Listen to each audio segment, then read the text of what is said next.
we've been picking over the bones of Liverpool's season quite a lot, haven't we, on this programme? What do you think's going on, Glenn? I think it's just a culmination of problems. I think it's not having a settled side.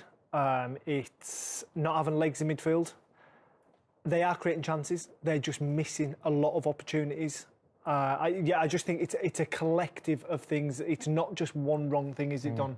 I think when you listen to Jurgen Klopp, he's so frustrated after games because when you're watching Liverpool this season, it's almost like every single week it's the same thought process. It's like, right, their season starts today, and then you suffer another loss. Yeah. And their season starts next week, and it's another loss. And it's one clean sheet in 10.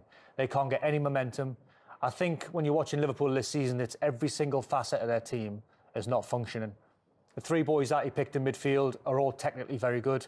Bajcetic, young boy, Thiago and Naby Keita. Good on the ball, all three of them.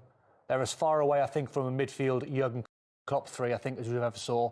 They were always a three, I think, under Jurgen Klopp, that always serviced the front men. They got around, they hunted the ball down, they trampled all over everyone. They serviced Mane, they serviced Salah, Firmino, etc. And I look at the back line and they're shot of confidence. You go 1-0 down inside 5 minutes, again. You're 2-0 down after 12. You ain't going to win Premier League games. And momentum is just absolutely... Well, talk us through the early stages, because he said, Jurgen Klopp, that the first 15 minutes... Yeah. He said the game at Brighton was the worst game he'd had as Liverpool. It was every week. This is the worst 15 minutes, well, I think, pretty much But, Mark, that's the conversation. It's like there's a new low all the time. Now, Joe Matip, he puts the brakes on here. And the only thing I can give him, he thinks Hwang is probably going to lay the ball off to Cunha on the edge of the box. I've got nothing else why I would put the brakes on. Then he's a little bit unlucky. But, all right, you ride that, you're 1-0 down, recover, get back on the ball, make sure you keep a clean sheet. Andy Robertson, go and shut the ball down, stop the cross. He stands still. There's no real fault. That's as basic as it gets, isn't it? Stop very the cross. Basic, very basic. There's no communication. I think this is where Robbo needs... He shouldn't be allowed in front of him either there. Go and close him down. Go and shut the ball down. Have some desire to stop the cross. Then you put Joe Gomez under pressure. There's no communication between himself and Alisson. Gakpo's unlucky.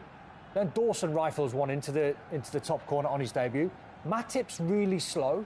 He's always been a little bit of a laboured centre-back, but he's very casual. But they never look like this next to Van Dijk. That's key, though, isn't it? Van Dijk leads them all. Yes, but it's missing. But it's not just a Van Dijk, it's the midfield three. This is the worst goal. Yeah. Look at the yardage coming down between Thiago and Ruben Neves behind him. At one point, the gap was 20 yards. At the end of it, Ruben Neves made up the gap and had 3 yards on Thiago. You know, I wasn't the quickest midfield player in the world, Mark. But you smelled danger. Smell danger, get back in, and he's running and trickle. Thiago's lack of awareness there is incredible, isn't it? And actually just wanting to do it for his team. I mean, he has a little look over his shoulder. His pace doesn't change. He doesn't.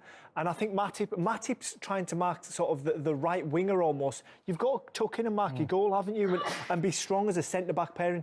They got pulled all over the place. There was and 11 starting players there for Liverpool. I'd probably take Alisson and Bajcetic out of it.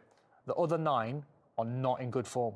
How do you win Premier League games if 9 players are not in good form? And they're not scoring goals. As you said, they're creating chances. Yep. So even after that terrible start, we all know what it's like.